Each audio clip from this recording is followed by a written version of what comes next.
Today on the podcast, we have Jon Langston. What's up, bud? What's up, man? Man, good to be here. Thanks for having me. It's pretty crazy, honestly. It's full circle for me. Absolutely. And then we'll get into it. Epic morning, though, so far. It was awesome. So we started off on the track, Southwestern University, Georgetown, Texas, 800-meter repeats, which for me is like a staple workout. It's actually called Yasso 800s. Okay. So the traditional like Yasso 800 workout is 10 800-meter repeats, 60 seconds of rest in between each. So we hit that workout, came to BPN HQ. You, me, and French just did some cold plunge sauna sessions. Much needed. Yeah, dude. Like recovery is just as important as the training right now. Yeah. Threw back some food, recording this, and then we're going to the gym afterwards. This is an ideal day for me. Absolutely. So what are you doing in Texas right now? We're going to visit some family down here. My wife's family. We got some family down in Houston, so we're passing through. I figured we'd come and say what's up. It's my first time here at the new HQ. It's awesome. Yeah. It's pretty awesome, man. Well, dude, the way I wanted to start this conversation, when I transitioned out of the military in 2017, this was a very pivotal point in my life.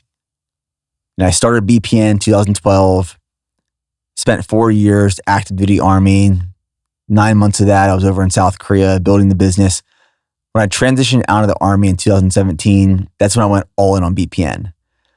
2017 was one of the best years of my entire life. Like, there are so many core memories between me, Preston, and Joe, who you just met, Joe Pivots. And it was just us three trying to figure out how to turn this passion, this dream into a business. And what it has become today was never part of what we expected or the journey. But in 2017, I have so many memories about that year. That's the year I came across your music. And I played the same songs of yours over and over and over again. Forever Girl was and still is to this day one of my favorite songs. That's awesome. So I just wanted to share that with you because I think music is so powerful that it can take us back to these memories and these core moments of our life and allow us to relive those. Like when I listen to Forever Girl, I think of myself driving my truck, leaving BPN HQ, 10 p.m. at night, hot summer, windows rolled down, just being like, this is it. Nostalgia. We're doing it. Yeah. Yeah, man. That's awesome. So that's what it takes me back to. That's cool, man. I mean, yeah, that song, man, that song changed my life. When I was in college, I was playing football at Gardner-Webb and had my last concussion and couldn't play no more. So picked up a guitar, started playing, learning how to play, and started playing just random gigs, here and there, just begging bar owners to help me play. And I wrote Forever Girl by myself, and it changed my life. Put it up on YouTube. My buddies were like, yeah, man, you need to put that song out. So that Christmas, during Christmas break, I had a buddy who had a basement studio. We recorded that song for a couple $100. It was crazy. And it changed my life. I put it up on, I literally had to Google how to put a song up on iTunes. I had no idea. And yeah, a couple months later, get a call. It's like, hey man, everyone loves this song. You want to come open for Chase Rice at our frat party? And I was like, all right. That's wild. That's crazy. I never played a show. No, never played a full band show in my life. And we played the show. And at the end, we played Forever Girl. And there's 800 college kids there screaming every single word. And that's when I knew. I was like, up until that point, it was just it was a fun hobby. It was something I loved to do, but I didn't know it was going to be anything with longevity towards it. And, but right then I knew when I was like, all right, people are singing a song that I wrote down on paper and they're screaming the words back to me. This is the craziest, coolest feeling I've ever felt in my life. And I was, at a time it was all football. And then it just changed in that moment. It was found purpose and I found something that I love to do. And it was feeling like a new dream, So yeah. It was really cool. And I was like, man, I don't know how I'm going to do this. I don't know what I'm doing, but let's move to Nashville and figure this out. So it's been a wild ride. When you were in high school and in early college, where did you picture your life going? What was the I thought I was just going to be vision? a football coach or something, or taking over my dad's business. Like, What was that business? It was a equipment rental business. And so I just figured I'd go to college, play football, either go back home and take over his business or be a football coach somewhere. It was never music, ever. Was music part of your life growing up, though? Here and there, like I took guitar lessons in 8th grade, but I never was like, man, I want to be a country music singer when I grew up. I never said that. But I always like enjoyed like writing poems. Like growing up, like I was always good in like English and writing those type of like stanzas and stuff like that in school. And I always found myself excelling in that, but I never thought it would translate into writing music. Did you know you had like the ability to sing? It took a while. I mean, I always enjoyed it, like by myself in the car, in the shower, blah, blah, blah, not around people. And then I remember I was in college and I was writing songs, and my roommate was yelling at me. He's like, gosh, man, like, will you shut up? This is, it's just one of I was just practicing in my room, just being obnoxious with it. And one day, I was just watching YouTube videos, just learning how to play and sing at the same time, and poked his head and he's like, hey man, that was pretty good. And I was like, all right, I'm on the right path. And it just took practice, man, just like anything else. And football, I kind of took a lot what I learned in my football days into like my music, because I was never the fastest, biggest, or strongest, but like I was coachable, and I always had to like work to get better every day. And that was the same thing with music, with writing, with singing, performing live. And I just kind of carried that over into my music. That is such a important trait for someone to have, is to be coachable. Like we find that in the business all the time. And I think that's something that I've accepted and like realized early on is, I didn't have all the answers. I still don't have all the answers. I still don't have any of the answers, really. But if you put yourself in a position of like humility and being coachable, you open yourself up to being able to do so much more. Absolutely. It was, it's pretty crazy that we're talking about this, because, when I moved to Nashville, I dove in head first, no idea what I was doing or what to do.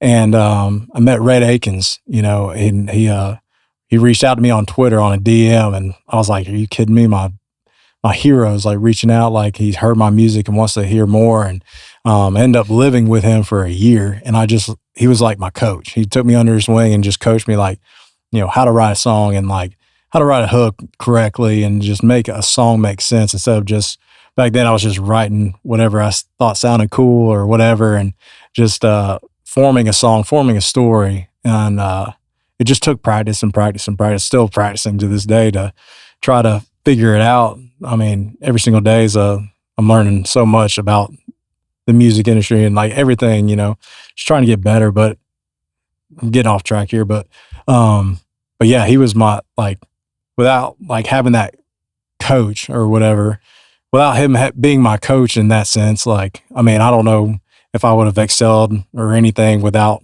his guidance, without like him just kind of pointing me in the right direction. Was he charging you, or was it just no?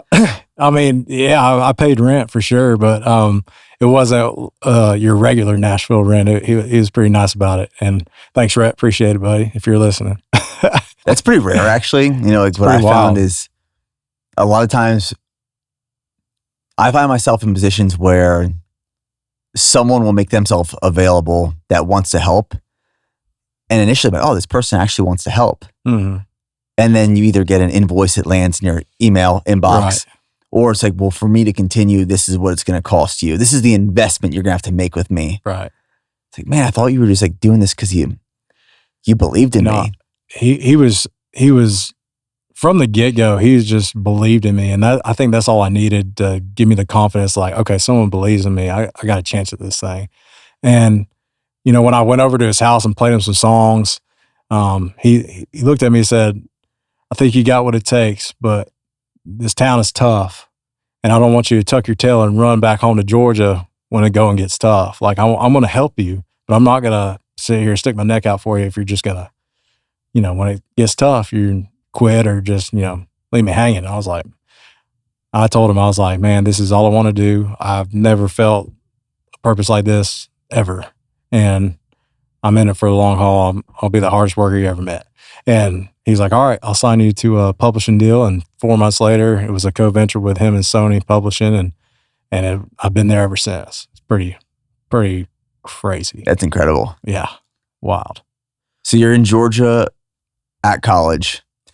So I went to college in North Carolina at Gardner-Webb, but I didn't finish. So I was on scholarship playing ball, got hurt, and I was like, well, I'm doing the music thing.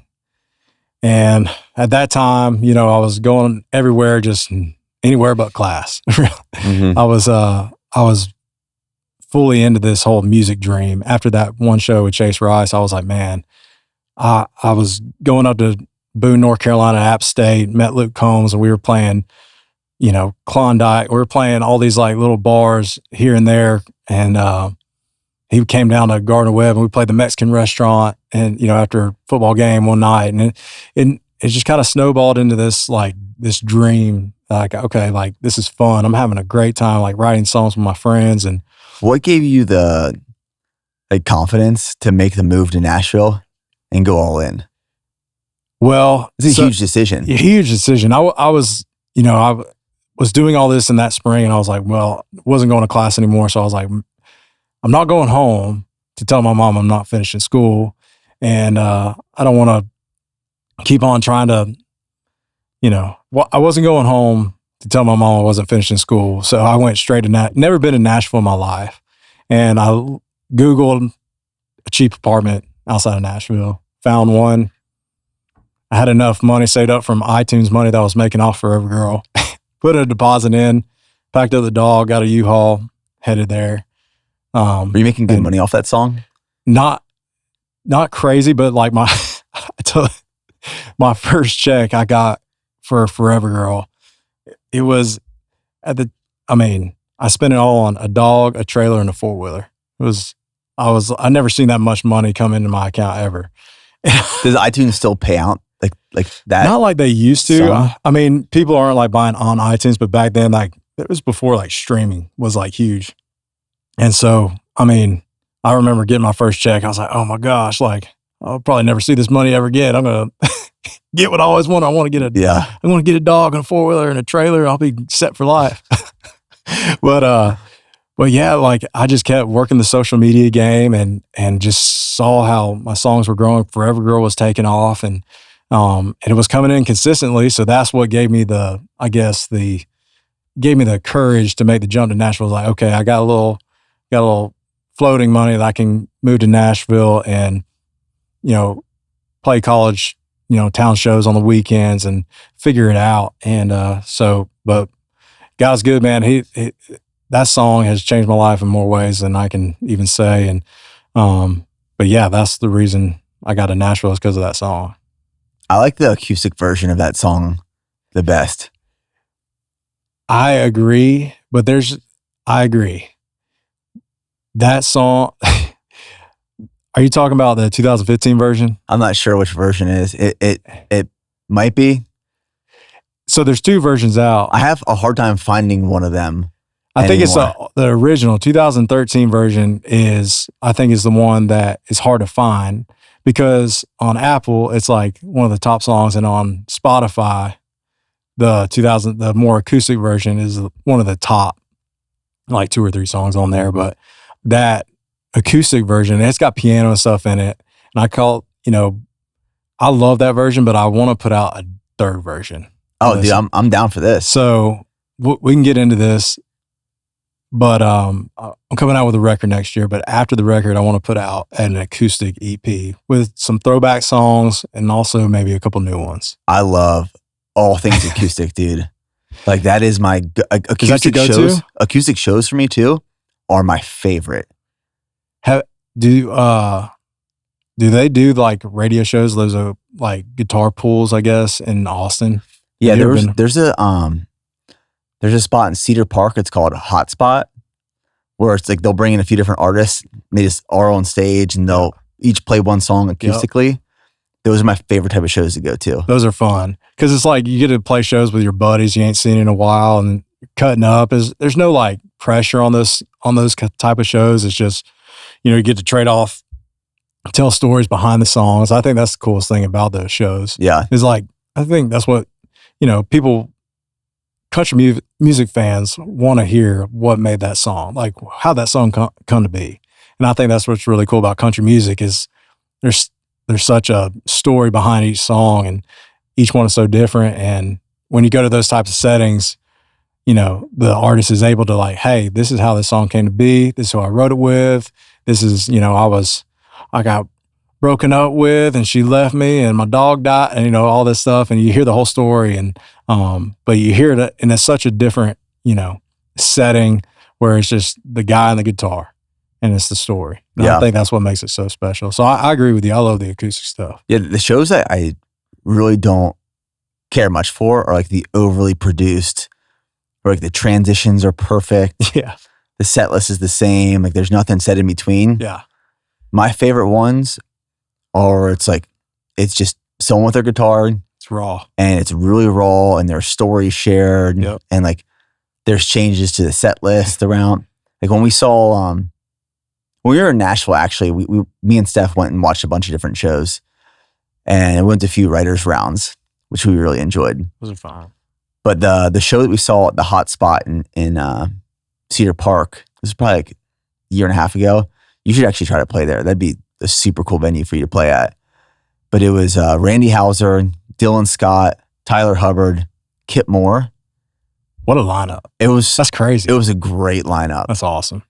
And it was just like a really fun show to be at. Dude, Randy Houser sings his ass off. When he sings Like a Cowboy, that's my favorite thing he does. Dude, that's my first time seeing him live. He's crazy good. He is crazy live. It's awesome. When we went to see a show at Red Rocks earlier this year. It was our first time ever being at Red Rocks. It was a Hardy show. And Randy Houser opened up for him. And dude, that guy, like his voice is so good. And he brought his son out on stage to sing a song with him. And since having kids, I can cry at like, you can drop a pin and I can cry. So I'm watching this. Randy Houser brings his son out and they start singing the song together. Instantly, I could feel this lump form in my throat. My eyes started to swell up. Steph looked over at me. She's like, what are you doing? What's wrong? I was like, I can't like hold in this emotion now. I just started bawling, crying, dude. Watching Randy Houser just belt it out at Red Rocks with his son. It's amazing. Man, but yeah, like for me, live music, I like the more intimate experience. Get it. Where it feels like custom. Mm-hmm. You know what I mean? Yeah, man. I mean, I feel like I'm guilty of it because of those produced shows and like I want everything to be perfect and like the transitions and everything. Those are fun, especially for those settings where it's like when we were opening up for Luke Bryan, like we got 30 minutes. I was like, how do I fit in as many songs as I can in this 30 minutes? I think it was 25. And I was like, so we would like play half of like a intro going straight into like Right Girl Wrong Time and then Forever Girl. It was just like bam, bam, bam, bam. Thanks. I'm Jon Langston. Have a good night. Yeah, like, it's fast too. It's fast. But like when you get in those settings where he's like, it's, you're right. It's just so you can have those powerful moments instead of, hey, it's me. I'm Jon. Like, please like my music. When you're just trying to get your name out there, that's part of it. And like, you're just trying to get in and get as many songs as you can. And there's time and place for everything. But those acoustic shows, man, like those guitar pulls, those are fun. Yeah. I enjoy them. When you got to Nashville, was it as hard as you were told it was going to be? Yeah. I mean, dude, there's so many, everyone's good. Everyone's great. Like there's so much talent in that town and competition's crazy. And, and not only is it hard, the road's hard, getting in the rooms are hard, but like just getting people on board with you. Like your team is huge in Nashville. It's like having a group around you that champions you, that believe in you and your vision and as an artist, songwriter, all the above. That's like the biggest thing is having people in your corner. And like I'm so blessed like to have like guys like Red Akins, Luke Bryan, like those guys that were championing me and like, you know, taking me under their wing and really showing me how it's done.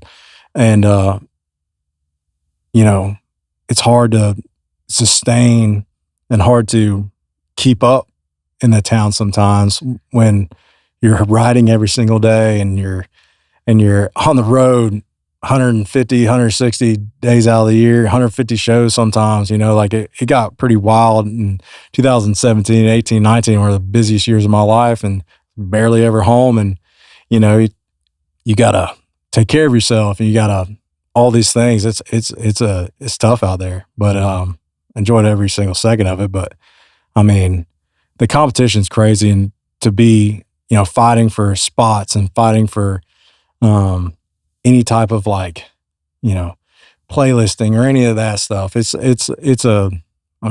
cutthroat out there for sure. Do you find that's one of the hardest parts in the music industry is that once you kind of punch your ticket and get started, You better bring it's it. like you gotta keep that foot on the gas for as long as possible. Absolutely. Because like once you let off, someone is going to pass you and someone's going to take that spot. Everyone's fighting for that spot. So once when you have it, do not let go and just keep hammering, like keep going. And I feel like, you know, a lot of things happened. Like COVID, like was a huge, like let off the gas for me because I was off the road for a whole year. And that really put a hurting on our touring and stuff. And getting back in the swing of things after that was a challenge, but we're in a great place now. It took a while to bounce back from COVID, but, with new music and stuff like that. But just overcoming that adversity was huge, and it was a lot to overcome. But that's what I learned about, you know, putting your foot on the gas to keep going. And but yeah, that was a tough time, but I learned a lot for sure. Have you seen a lot of artists, or do you have friends that just couldn't sustain that like level of effort and fell off in that process? No, I mean, if anything, I saw a bunch of my buddies like Morgan Wallen just during that time, just kept hammering, kept putting his foot on the gas, and you see where he is now. I mean, that was inevitable, but, guys like Hardy, like I remember like, talking with him, I was so jealous. I was talking with him cause we were all off the road and he was down in Florida playing shows. I was like, man, this lucky son of a gun. Like, I was like, I want to be out there too. And, you know, he just found a way and just kept hammering. You know, it's just, you know, so it was very inspiring to see my buddies like just keep hammering, keep going. And, you know, we eventually got rolling again. It just took a minute. And it was, but it was just awesome to see guys like not let their foot off the gas and keep going for sure. Do you guys stay pretty connected? Yeah, we're all like dads now, you know, as you know, like it's hard to get all the boys together and, you know, and like we used to, but yeah, I mean, during, you know, a few years ago, we had a softball team. We all, you know, played a few seasons. And that was fun, you know, just all coming back together, hanging out and just cutting up. And, you know, we don't really get to do stuff like that. That started with COVID too, because it was like, well, we're off the road. What do we do? I'm like, let's play some softball. So that was fun. And, you know, but yeah, I mean, we all, you know, we're all pretty tight, and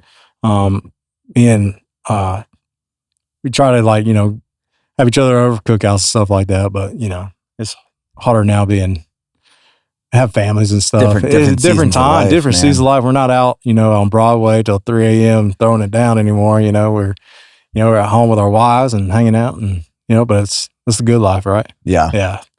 Is there anyone in particular in the industry that you look at and you're like, dude, that guy works, or girl works so hard? Like, is there someone who like really stands out? You're like, the way they got to the top is like, this person just does it? Or is it just like people catch the right break? Is it? Yeah, I mean, a guy who works his absolute ass off, and I'll say Luke Bryan, you go watch his documentary on how hard he works and what he's done and like I kind of got to see like how he works and how he just loves on people and gives back to people, and like how he treats his crew and how he really just, his work ethic is crazy. Like I have so like people don't really see the behind the scenes, and like he's doing 1,000 things at one time. And that's where I really learned, like, if I really want to be a superstar, I need to be like that guy, because he just absolutely is relentless. And he looked at me and goes, buddy, you got to write every single day. You got to play your shows like it's the last one, like all these cliche things. But if you really think about it, I was like, man, this guy is top of the world. He's multiple time entertainer of the year. Like, he knows what he's doing. He like, and I see that he's worked his ass off to get where he is. And, you know, country music can seem so glamorous and all the hoorah and whatever. But it's really gritty. It's really like just getting down and digging down deep in a lot of areas of, you know, getting up every day and really being creative. And, you know, when a guy like that, like when he's got a family at home and he's still 100 miles an hour doing American Idol, doing, you know, doing all his headlining tours and doing all these, working with the farmers down in Georgia, all these things that he's doing, it really, I was like, man, I really got a long ways to go. And but like watching him work, that really inspired me for sure. Steph and I went and watched him play at Bridgestone maybe 2 years ago at this point. And the show that we were at, he was sick and he was losing his voice. And he had cups of water all over the stage. And every chance he got, he was like grabbing a drink of water. He was coughing. Like, in the middle of the show, he actually had to end up like calling the big performance, and he just pulled the band out and they went to the end of the stage and just did like whatever his voice could get through. But like, we were pretty close. Like we were probably 20 feet from him from where we were standing, but you could see the frustration in him. Like he really was disappointed in himself that he couldn't provide the experience that he wanted for people. And you could tell it crushed him, like at his core. I remember that show because we had the same manager, and she was like, it was bad. Like she said, he was super sick, but he wanted to play anyways and did the best he could and fought through it. And like, and just knowing him, like, you know, it was killing him. But like the fact that he still like went out there and gave 100%. And even though he knew people were going to be throwing on TikTok, oh, he's doing this, doing that, but like he's giving it everything he's got, you know, that's a testament to who he is. I had so much respect for it. Absolutely. You could tell it wasn't like a little cold. Like he was sick. Yeah. And he was out there just like giving it everything he had. Yeah. And just being able to watch someone do that, you know, like that's passion behind your work. That's truly caring for the person that is receiving it and paying for that experience. Like I felt bad. Yeah. I felt bad. He was like struggling through. I mean, a lot of people go from all over to go to those shows. They spend a lot of money to pay for a hotel and all the gas and the tickets and buying the merch and stuff. And they come to see a show. And when you like think about it, it's like, man, this is about them. I've had to do that a bunch of times. And there's been a few shows where I just couldn't do it. And I was like, there ain't no way I'll be able to sing one note tonight. Yeah. And luckily I've only had to cancel 2 shows ever in my career so far. But there's been a lot of times where I've had to dig down deep and just looking at a guy like that and like, you know, he'd be out here giving all he's got, and I've had to tell the fans, be like, listen, I'm giving all I got. Thanks for sticking with me. Thanks for singing along with me, helping me out through these songs. And because the road will take a toll on you, man. I mean, people think it's all, you know, glamorous or whatnot, and like a lot of the, you know, 6 years I was in this van, just road dogging it with my best friends in the world, just like having the time of our lives. But it's rough. A lot of flat tires, a lot of wrecks. We got hit by a drunk driver one time, and you know, just all kinds of crazy stuff happened, man. It's just like, you know, get you down, you know, especially like you go travel like, you know, 10 hours to go play a show and 20 people show up and drive back home. It's like, what am I doing? Yeah. There's been a lot of that too. A lot of, like, am I even doing, like, is this even worth it anymore? I've had, so many mental things that, that come with the chasing that kind of dream. It's like, man, is this even right what I'm doing? Is this where I should be going? Should I be, 8 hours from home? I got a little newborn baby girl at home and I'm out here playing for like 10 people sometimes just to like try to like make a living and do all this. Is this worth it? Like I'm spending time away. Like there's been so many conversations. It's like, keep digging, keep driving. But then there's the shows that, we sell out and it's like, oh, this is all worth it. It's that constant grind, constant battle of, trying to figure out like, is this the right thing to do? And, I think it comes with a lot of like prayer for sure. And, with the understanding of like, okay, this is what the hand I'm dealt. Like, of course I'm going to, not every single show is going to sell out, but like, it came to a point where I almost quit music. I almost just said, I'm done with it. Like I was very low point in my life. Like, a lot of stuff personally were happening. And I got to the point where I was like, I just wanted to quit everything. And, that's when I had like a transforming self-transformation, I guess, when I turned to just surrendered everything to God. And I was like, man, like, I can't do this alone anymore. Like, I'm tired of just trying to force success. I'm tired of just all these, like, this is going wrong because I did this. I should be doing this. When I finally, like, came to peace with, like, okay, this is what I love to do. And I'm not having fun anymore. Like, I'm just, like, killing myself out here. When I finally just surrendered and I found peace and started having fun again. And when I turned my life to God and just said, I can't do this anymore by myself, that's when it all turned around for me. I mean, there's so much power in belief. Absolutely. Not just in yourself personally, but also just in God having a plan for you. Mm. And if you don't have that belief, then the journey might not be worth it. But like those are the moments where like you have to turn to faith and just be like so driven behind your purpose to reinforce I'm on the right path. There's going to be suffering. There's going to be hardship. There's going to be struggle. But like it's cliche, but everyone knows like on the opposite side of struggle is where growth occurs. Absolutely. There's no one that has achieved success that hasn't gone through the mud.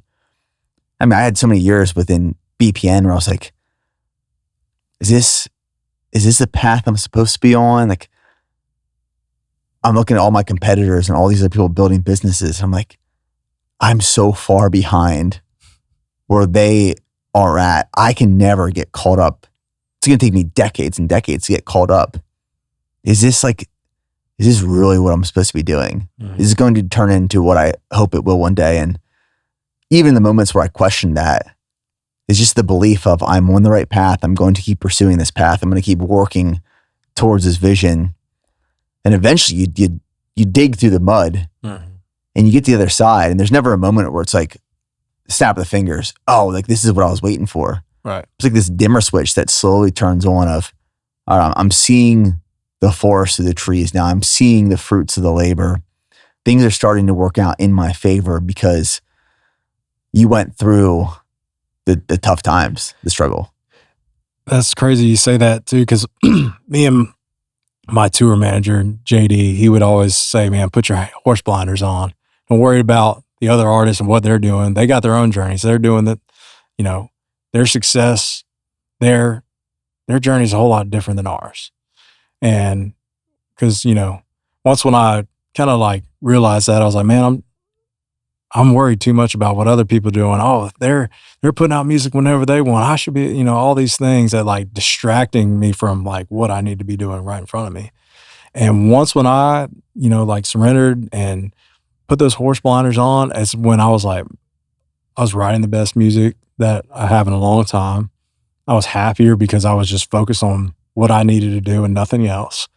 And having those horse blinders, I wasn't, I didn't have any distractions. I had to constantly remind myself every single day, all right, horse blinders on. I ain't worried about what everyone else is doing. What do I got to do today? And once when I, started getting in that rhythm, it's really when I started having fun again. Cause, in this industry, like being on the road stuff, like there's no like structure. Like me personally, I need structure in my life. So like when I have my horse blinders on and I have like, okay, I'm doing this, this, and this. When I have a routine, it's when I win day by day. And when I started incorporating that in my life and staying consistent with that, that's when I started to, have better relationships in my life, have, better confidence in myself, and just was more productive, and it just like it snowballs, right? And so that's when it's, I always just, so I always look back and think about what JD says when put your horse blinders on and do what you got to do. And that's what, that's just what I've been incorporating the past couple of years, and it's really helped me for sure. I'm a big fan of this podcast called Founders. It's hosted by this gentleman named David Senra, and he talks about the greatest athletes in the world, entrepreneurs, founders, world leaders. And there was this recent episode I was listening to. I can't remember exactly what episode, but he used the same analogy of horse blinders, of pursuing a vision of yours or a goal or building a business in this case. And it's so easy to remove those horse blinders and look to the people to the left and the right of you and compare where you're at and where they're at. And it's so much easier said than done. Just don't let that bother you. Don't watch what they're doing. Avoid it. So yeah, it's easy to say that, but then you're on social media and you're talking to people and it's like, look at where they're at. Look at what they're doing. Look at this song they just released. Look at this business they just sold. And like instantaneously, you feel bad about where you're at. But when I actually implemented the horse blinders, and this podcast with David Senra was explaining how when this founder of this business actually put up the horse blinders and completely stopped worrying about competition and just focused on what they were building, who they were serving, and how they were going to get there, everything exploded for them. Hmm. And there's this lightness that comes along with it. Like me and French were in the sauna talking about like the lightness you get when you surrender everything to God. Like deny yourself, take up your cross and follow Jesus. Mm-hmm. Like the lightness you get from that, that's where you get this clarity and this depth of thought. Like I have never been able to be proactive and productive of any pursuit, whether it's like a fitness goal, leading my family, building the business, when I've been focused on other people and I've been distracted by all these other things that take away from the clarity of thought and depth of this is where I'm going. These are my core values. These are my beliefs. This is what I want to accomplish and do. Let everyone else do their thing. Mm-hmm. And everyone, one of the things I've learned in life is, and I used to struggle with this so badly, that I used to think that someone else's win took away from my win. Hmm. It's like, compared to the music industry, like this artist is crushing it. That means that I'm not crushing it. But that's just nonsense. Like everyone can crush it in their own space and way, and someone else's win doesn't take away from your win. Absolutely. And like when I actually started believing that and adopting that, my whole mindset around competition and comparison and like where I'm at right now and where I'm trying to get to, it changed. I just felt lighter. There was less stress. There was less anxiety. There was less pressure. It's like, I've surrendered it all. Mm-hmm. Now let's just go pursue in the right path. Mm-hmm. It's really, like you said, I think the toughest thing for me is like, it's easier said than done. We got social media. We're always, constantly having to be on social media. sing all that. And then, but once when you find that peace and stuff, it's like, cool, happy for them. You just like kind of switch it into like, awesome, good for them. And that's what I've kind of definitely told myself, and definitely have tried to practice more of just being happy for other people, and just, just like, they're crushing it. That's awesome. Not just like you said, like, they're crushing it, I'm not, Mhm. and it's so easy to fall into that. And that's been one of my biggest struggles for sure. But it's definitely a constant battle every day. But you're right, man. I'm having fun again and finding peace in what I'm doing. And I feel like so many people in all areas of life can relate to that for sure. Yeah, I was listening to this Alex Hormozy podcast a few weeks ago. He was talking about how you can like really identify who your true friends are. And like sometimes you'll have these friends who are, I don't want to say less successful, but like they're along, say like you and your friend are on the same journey, and your friend isn't as far ahead of the journey as you are. So they're rooting for you. They're like, dude, I want you, like, or you're rooting for them. Like they're behind you. You're like, dude, I'm so happy for you. Like, keep going. Like I want you to win. And they start getting closer to where you're at, and you're still rooting for them. And then they surpass you, and then you stop rooting for them. Mm-hmm. That's not true friendship. Mm-hmm. Like, your true friends, even when they surpass you, you should be so proud and excited. Hype them up even more. And hype them up even more. Yeah. Absolutely. And that's also hard to do. Like when you have someone who's a world champion at something, and then they get surpassed, they don't want someone to be the world champion above them. Like, they don't want someone to succeed, whether they're friends or not. Mm-hmm. But I think that's like one of those moments where you guys sit back and be like, I should be really happy for them and proud of them, so I'm going to be. Absolutely. Those are the moments where you find out who's actually your friend. Mm-hmm. Is when you, in some cases, surpass where they're at. Mm-hmm. If they start rooting for you and cheering for you and supporting you still, mm-hmm. it's a good friend. I think that's what's so awesome about country music community. And like, because I feel like everybody is just cheering on everybody too. Like, I'm sure might be a few out there, whatever, like might be just putting on a show. Who knows? I don't know. I haven't come across that, but like, my friend, like the guys I'm close with, like, we're all just hyping each other up. Yeah. And we might be like, dang, like, they got this new tour. Like, man, I wish I had a tour. Like, you can get into that, but like, for the most part, I feel like, a lot of guys, like, the country music community is so, that's what I love about country music, because everyone's cheering on everybody. That's awesome. It's pretty cool. So I want to talk about your transformation with like health and fitness. I'm assuming that like this lifestyle, as you previously mentioned, it gets crazy really fast. You sign a record label, you go on the road, you're on the road like 6 years, you're on the bus at all times, late nights. Like, at what point in your career, touring, playing music, did you realize, dude, something's got to change? It's probably, man, a couple years ago. I was playing a show down in Florida, and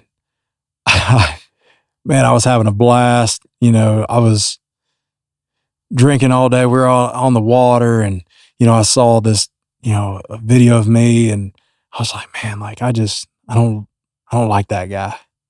That guy's just, he's a little reckless right now. And I just came to that realization. I was like, man, I've been pretty reckless for a long time with my health, with like my attitude, my just all areas of my life. I just been kind of winging it, and just not the guy who I wanted to be. And it started with, just, I'll back up a little bit. So growing up playing sports and being active, and when I came out of football, I went straight into music. And it's, late nights at the bar, traveling all the time, and just getting out of that structure. And I lost all structure in my life. It was sleep in whenever you want, wake up whenever, all these things. And it wasn't until I had my daughter is when I was like, okay, I need to start straightening up. And that, even after that, for a little bit, it was a process. A lot of wake up calls, probably too many. And there's a song that'll be coming out either soon or on this new record that it kind of explains. That was one of those wake up calls. But remember that day, I was like, something's got to change. Something's got to change. And that was a wake up call. And then a few months go by, I do okay, and like start straightening up and, not drinking as much, or like, try to eat right, or try to wake up at a decent hour and get some stuff done, or whatever it may be. And then I felt like I was flirting with the idea for a long time. And it wasn't until I was like, all right, I've always kind of liked running here and there. It would just make me feel good for like, I'll run a couple miles and then, flush out the 17 beers I had from the weekend, and then I'll be good for the week and then do it all over again, But like, that wasn't the lifestyle like knew that was setting me up for success in my life or anything. It wasn't good. Some people can just roll like that and they're great but for me personally, I knew that was not the way. So like fitness at that point was essentially a cleanse. It was a cleanse. It was like a Sunday, I get home from the road, I go on my 2 mile, 3 mile run, go sit in the sauna, and I'm like, I sweated out my craziness, and be good for the week and then do it all over. And it just was this constant cycle. And I think when I saw that video of me down at that show, I drank way more than I should. I was like, something's got to change. And so I started 75 hard that next week, and I just quit drinking for like 80. It was like, I went more than 75 days. I went 80 days without. I felt the best I ever did. But like, I was, just going on walks every day or just working out twice a day, doing that whole deal. And I felt amazing. I was like, this is crazy. I haven't been this long without alcohol, and since I was probably 19. And, and it just like, I loved how I felt. I loved what direction that was feeling like. And then, man, I just, I found your YouTube, and I was like, man, this guy, I look up to this dude. I've been watching. I was like, man, like, I want to be like, this guy's running. He's got his life, like he's building a business. Like, that is so inspiring.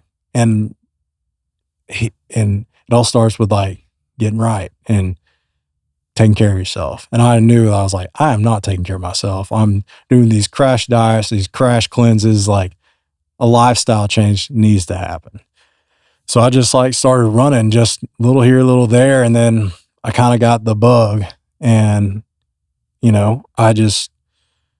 just took off from there. And I just felt, the longer I ran, the more I had clarity, and the more I got that runner's high, or whatever you want to call it. I started becoming like creative. And the more I started falling in love with running and stuff like that, it was like that lifestyle began to slowly switch from, I don't want to go eat all this because I'll feel like crap tomorrow. I want to get a good run in tomorrow. And then that's when I was like, oh man, what's happening here? Something's clicking a little bit. And it just kind of snowballed into this love for just taking care of myself. And then I got baptized last year, and it was a whole transformation of like getting my life in order. It started with just getting healthy. Well, you remember the first time we ran together? Yeah. First time I ran 11 miles. I was scared as I was like, man, what am I doing here? I have no business. That's when we were living in Nashville. It's the first time we ever linked up. Yep. Shelby Bottoms Park. Yep. East Nashville. And I was in marathon prep. And I was like, hey, let's go for a run. I got 11 miles on the schedule today. You down? They're like, yeah, I'm down. And I mean, you like, obviously it was the longest run you ran at that point. Before that, what was the longest you ever ran? 10 miles. 10. That was like a month before that. I mean, you pushed through.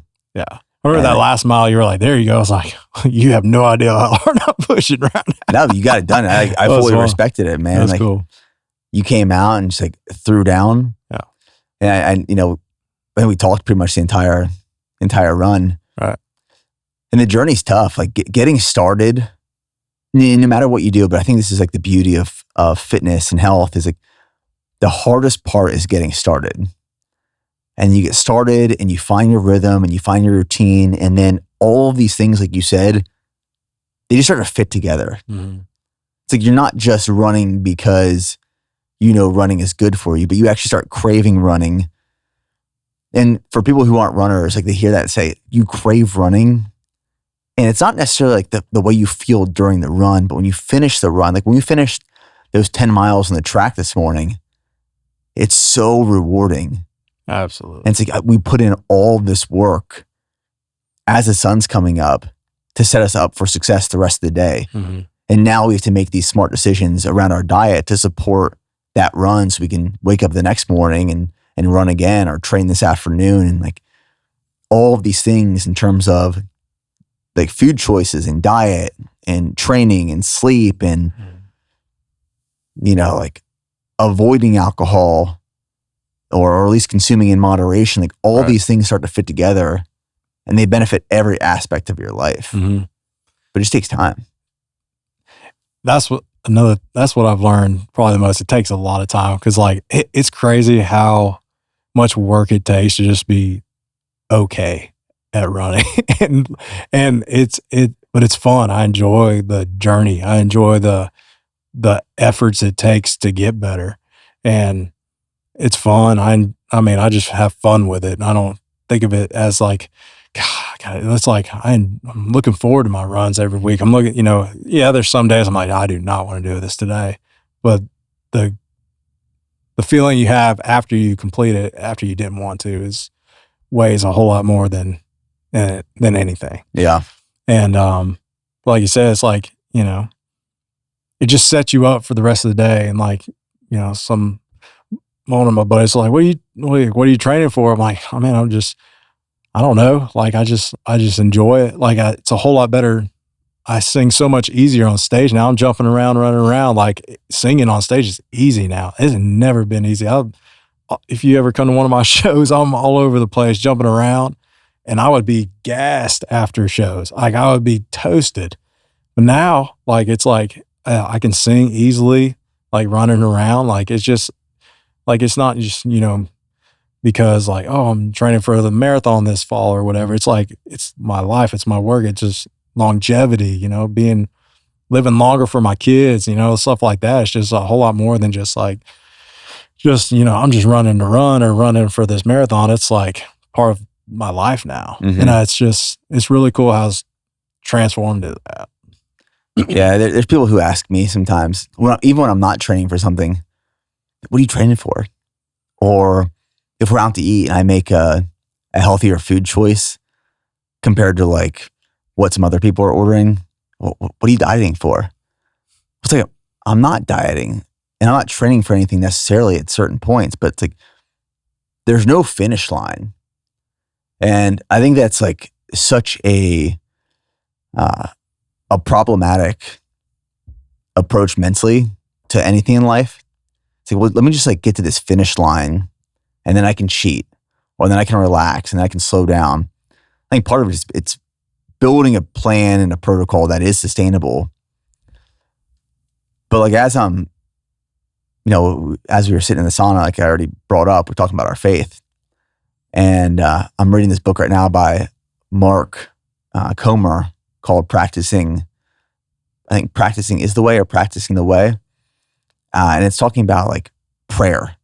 And when you start like actually spending time in a quiet place, in your secret place, and you pray, it's uncomfortable, it's challenging.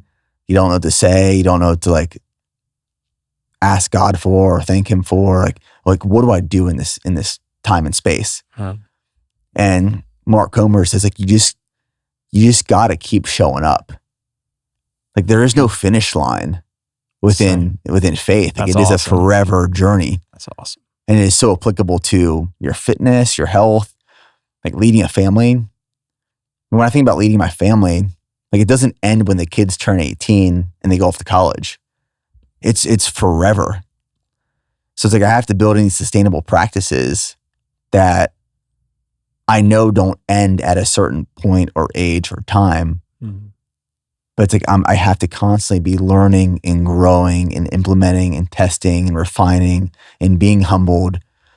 Like everything we're doing right now in life, everything, if you attach a finish line to it, you've already set up yourself up for failure. I mean, I'll just iterate what you said. Like, there's no finish line of becoming, becoming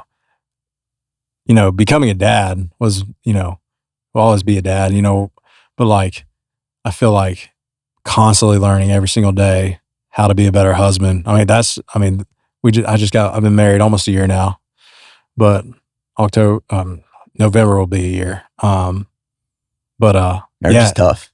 Yeah. They say it's tough. It's hard work, but like it is. I'm luckiest man in the world being married to Abby, and it's just, but it is tough. It's like we're constantly learning, constantly figuring out, issues and problems, and we're constantly growing together. And I think that's what is awesome about marriage, and like what I've learned most this year. And my marriage is like, we're growing, we're still, there's no finish line, like you said, and it's going to be a constant growth together, constant, learning experience, constant, like just how to love each other, how to communicate. That's been just, a challenge, but it's an awesome challenge. And it's such a beautiful, like, it's such a beautiful way to grow together. It's just this October. Yeah, it's October. Will be 5 years for Steph and I. Awesome. Of being married. And I think what's so interesting about like marriage and relationships is like when you meet someone and you're younger, you both are individuals, and to expect each one of you not to grow and change over the course of like 10, 20, 30, 40 years, I think it's pretty unrealistic. Mm-hmm. So I was once told, when you're approaching marriage and building a partnership and like really learning from it, it's like there's the person you marry, that is like one person, and you love them and you're committed to them, but you also have to be committed and prepared to love the person they become over the next 10, 20, 30, 40 years. Yeah.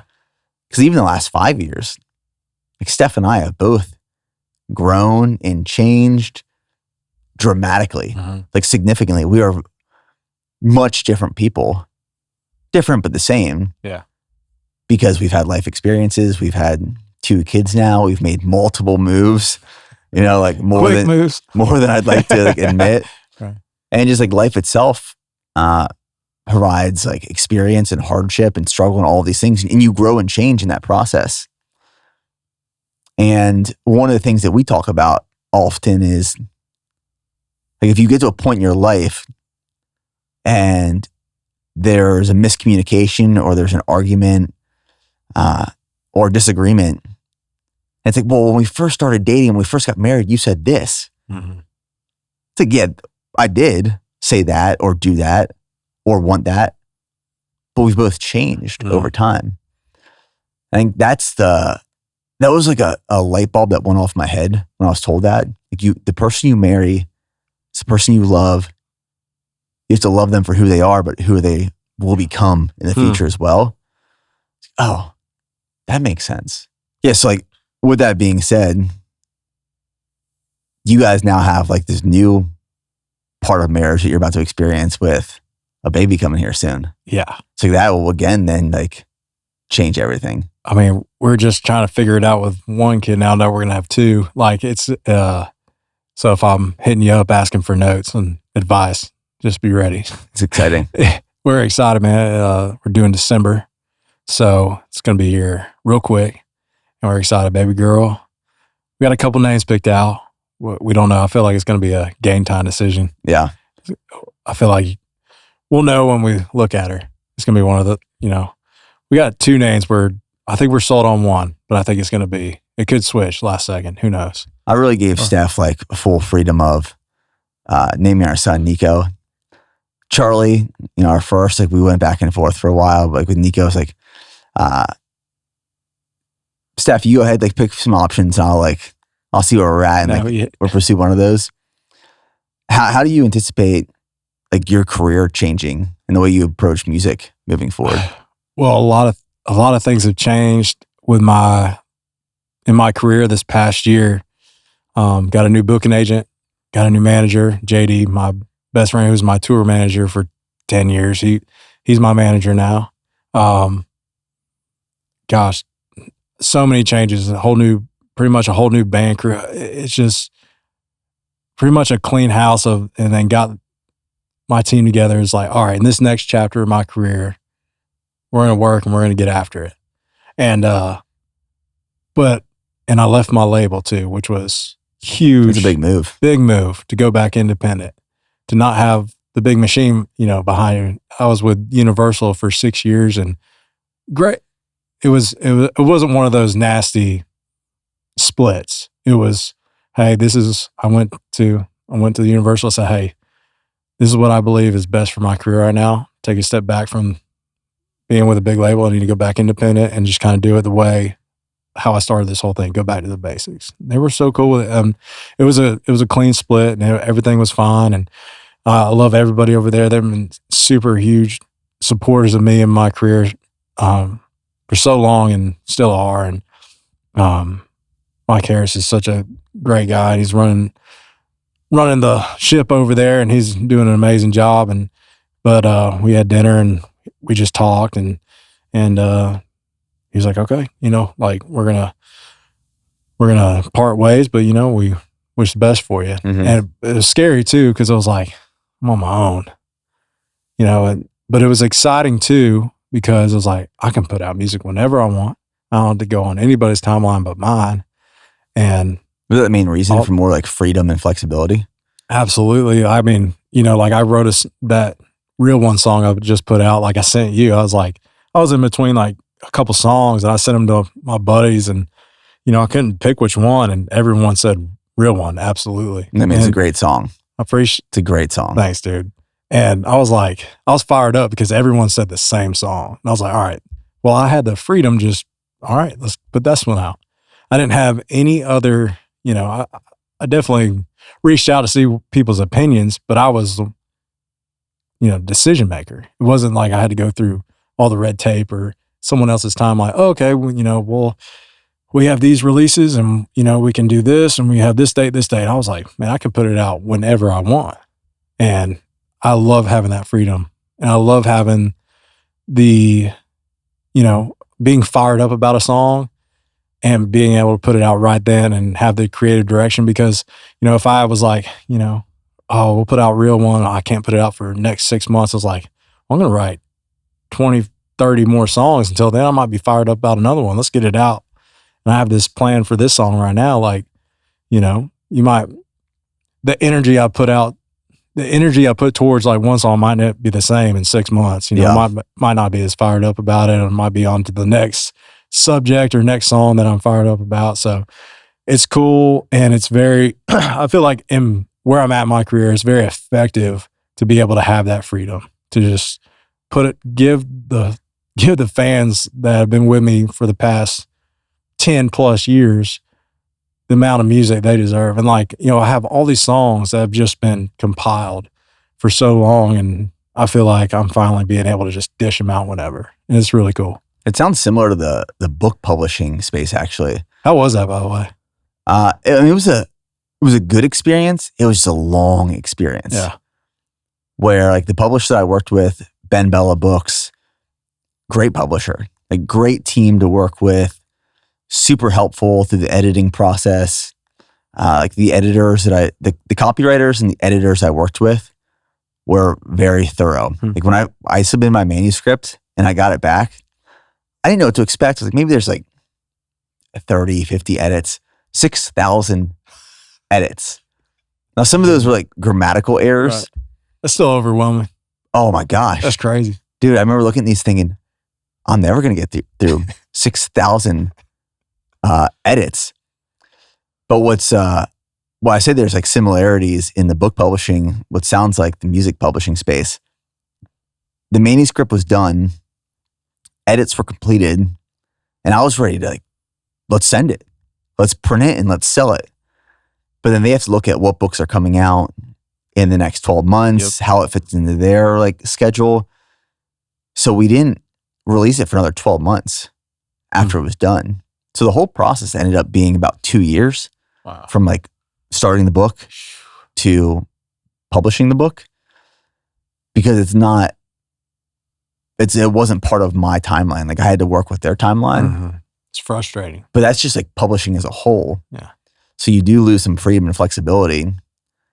And then like for me to be able to, if I wanted to write and release another book, there's a certain timeline in which I have to wait to let the first book breathe. So like you can see how like it does limit you in some sort of capacity. Yeah, I feel like striking when the iron's hot is like crucial, and like sounds like it in that space too.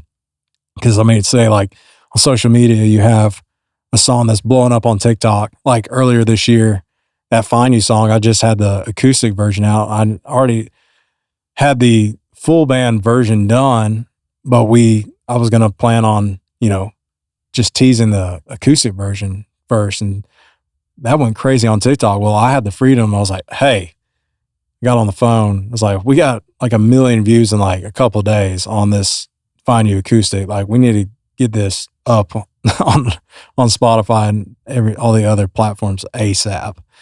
And like, who knows how long that would have took, if I made the call to label, like, hey, well, I'm sure we would have figured something out. But just the fact that I could just be like, all right, let it rip. Like that was like so much fun to me. And like, it's making the whole like creative process and like being independent fun. And it's just enjoyable that like, I can do whatever I want and not just be at the mercy of somebody else. I feel like there's power to that. And and also it gives like power to the fans. Like they created the demand. They said, we need this song now. And I was able to give it to them.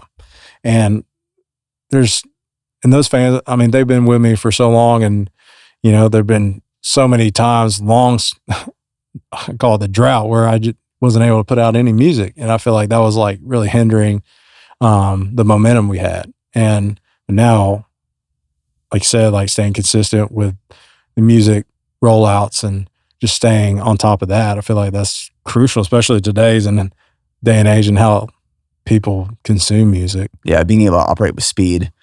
Like the team here knows, like they have an internal rule. Don't send me something if it's not ready to be posted. Because if someone sends me like a photo that I think is like, looks really good, or a video that's super cool, or a podcast clip, I will post it instantaneously. Right. It's almost a joke where like we literally sent this to you 5 seconds ago and it's already posted. Yeah. Well, I think that's cool though, because like a lot of people, a lot of companies, like, like you're in control, like you post that, like it's coming from you. And I feel like that's part of BPN, you and your brand. Like this is you. And like you're saying, hey, like I'm in control. Like I'm posting whatever. It's not like you have a team, like a digital team, but like it's you. Like you're posting. You're actually the one pressing post. Yeah. And I think that's super cool, and that translates for sure. It's sometimes people reach out and they're like, can you connect me with your assistant so we can get something scheduled? Really? Like, that's me. Well, that's just me. We can talk, and like I got my calendar pulled up right now. So what do you want to put on the schedule? Yeah.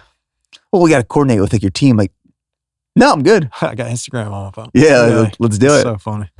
It's awesome. Well, dude, I appreciate just like your commitment and buy-in to me, my mission, BPN over the years. Like the hat you're wearing now, you've worn in music videos. Yeah. It's like so cool to see that. And it's been so cool just like feeling the love and support from you. Absolutely. And to have you as an official partner of BPN now is like super meaningful for us. And we're excited to support your journey. I appreciate that, man. Like, when I started watching your videos a couple years ago, man, it was really cool. I was like, man, I feel like me and him would be buds. Like I felt like we hit it off and like on that one run, I was like, dude, I feel like I've known this guy forever. Yeah. And like, we just have such a connection with like goals and dreams, and like you're CEO and building this brand and this company and like what you stand for. I was like, man, that's super inspiring. That's how I want to be in my career, my business model, like everything that you stand for. It's like, man, like I want to surround myself with people like that. And the fact that you believe in me and like I believe in you, and like it's just really cool how our worlds collide and how everything comes full circle. I just want to say I appreciate you and being a great friend, and just being awesome, and just having me on board, be a part of this BPN team. It's I never thought like I would be a part of something like this, but it's so cool that like that there's a space for a guy like me in this industry or this space. Is like, hey, like, yeah, I do music, but like I'm also like committed to like change my life. And I feel like that's what y'all are all about. And So this brand's all about. Yep. It's for the committed. Absolutely. Like we don't have to be professional athletes, but it's a commitment towards like the journey, the goal, the purpose, the beliefs, the values, our family, the mission, like all of those things. Like we're a brand for the committed, and everyone's journey looks a little bit different, but like we're all fighting that mission. It's awesome, man. I appreciate you, man. Appreciate you, brother.